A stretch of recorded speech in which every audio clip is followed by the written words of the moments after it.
Hello whiskey tasting goers, welcome to Whiskey Whistle. I'm your host Mark. This will be just a short little extra before we get on to whiskey review number 82, which will be Ball Blair, the 2005 release. Now what I want to talk about right now is preparing for a whiskey tasting or preparing to enjoy whiskey even by yourself at home.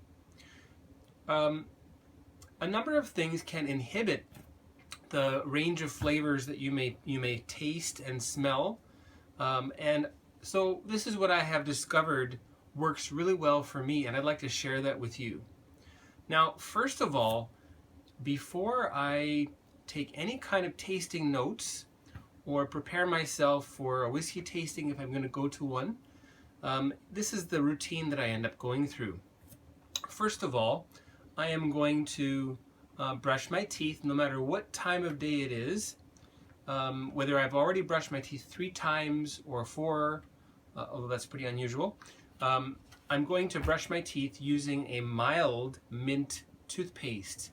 This one's pretty good. This is from Amway, and well, you can use base. I think the original Crest would also be very good. Stay away from the really strong flavored mint, the ones that last a long time. Okay, so that's what I'll start out with. Then I'll move on to flossing, and I'll floss my teeth top and bottom fairly meticulously, and then I'll probably go back and brush my teeth one more time just to get all the remaining, smelly stuff out of there. Okay, rinse my mouth a few times. Then I'll move on to a cup of black coffee. Okay, so stick with black. Even if you don't really like black coffee, go with black coffee, no sugar, or even just as maybe a slight bit of sugar might be okay. But probably keeping it black would be best, in my opinion. Okay, so a bit of coffee.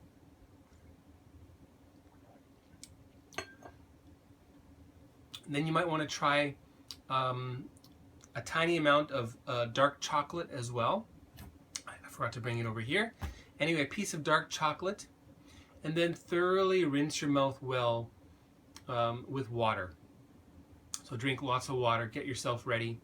And you'll find the hot coffee also helps with opening up your nasal passages as well. So smell it, taste it,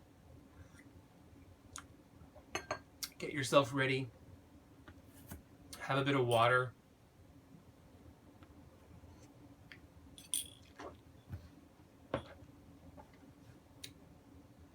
Then you should be pretty much ready. Give yourself a little bit of time, maybe 5-10 minutes before you really get started.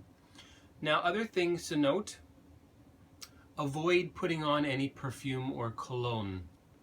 I think that's probably a really big one, especially if you're going to a whiskey tasting. If you're wearing heavy cologne or perfume, you will not please the other guests that are there.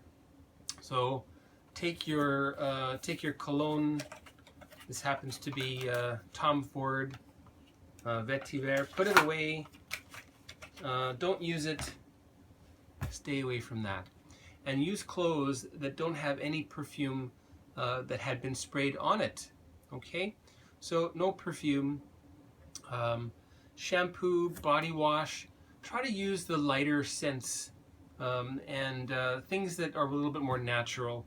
I find Aveeno is a quite nice body wash for the shower, and doesn't smell of anything. Fabric softeners on clothing in the washing machine, don't use them, and use light scented or unscented laundry soda for washing your clothes. And men, deodorant. Skip the deodorant, go with an unscented antiperspirant. Would be ideal, and hopefully you will be able to survive the whiskey tasting without that heavily scented antiperspirant or deodorant. Okay, so brush, floss, brush again, wash, drink some black coffee, have a bit of dark chocolate, drink some water, rinse your mouth out, give it some rest, and avoid things like again, perfumes, fabric softeners, and deodorants. Hairspray also, avoid strong smelling hairspray, and you should be ready to go. Okay, so try that for your next whiskey tasting, or try it at home before you're going to give yourself a private whiskey tasting alone or with friends. Okay, this is Mark from Whiskey Whistle. Stay tuned for episode 82, Bald Blair Highland Single Malt 2005 release.